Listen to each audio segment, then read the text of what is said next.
Depuis près de 3 ans, Esprit Juriste ONG fait de l'entretien du cadre de vie son combat personnel. À travers une journée mensuelle de salubrité, les membres de cette organisation rendent plusieurs espaces propres, et ceci en réponse à des objectifs. D'abord de contribuer à l'assainissement de notre communauté, que nous jugeons très important relativement à ce droit, qui est le droit de l'environnement, mais aussi dans le cadre des objectifs du développement durable. Les Nations Unies ont prévu dans leur plan cadre 2030 que l'environnement soit un aspect très important. Donc nous contribuons à ça. L'autre objectif aussi, c'est d'être en phase avec la vision du Fonds mondial, qui est de lutter contre les maladies. Vous savez, aujourd'hui, la tuberculose, le sida et les hépatites sont des questions qui relèvent de l'insalubrité de notre cadre de vie.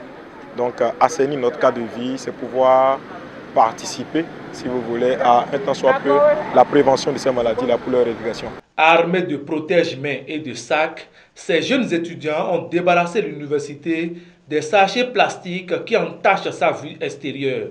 Heureux de faire une œuvre utile, ils invitent leurs camarades à suivre leur pas. Mon impression en premier lieu, c'est d'abord une joie de voir tout ce monde-là, tous ces amis autour de moi, autour de cette ONG, pour que notre environnement soit beaucoup plus beau, pour que les sachets, les déchets plastiques puissent désormais être, éradiqués de notre environnement.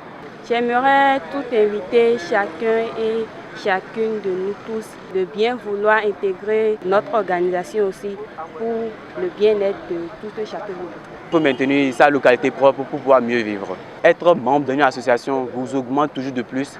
Ceux d'autres académiques, sociales, sanitaires, beaucoup d'ajouts quand même. Moi, je les encourage à adhérer. À travers ce projet, Esprit Juriste ONG entend éveiller la conscience de la jeunesse à trouver chaque mois un créneau pour l'environnement. Et c'est pour cela que le vice-président de son conseil d'administration témoigne sa gratitude aux jeunes qui ont toujours soutenu l'initiative. Pour moi, c'est très important d'avoir une jeunesse qui comprend les actuels enjeux et les défis futurs de notre monde.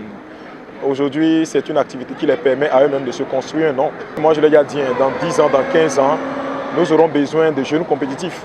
Et ça ne sera pas non seulement de jeunes qui ont des diplômes, mais il s'agira essentiellement de jeunes qui ont certaines aptitudes. Ils sont toujours là et ça montre que tous les jeunes ne sont pas paresseux comme on peut nous le faire connaître.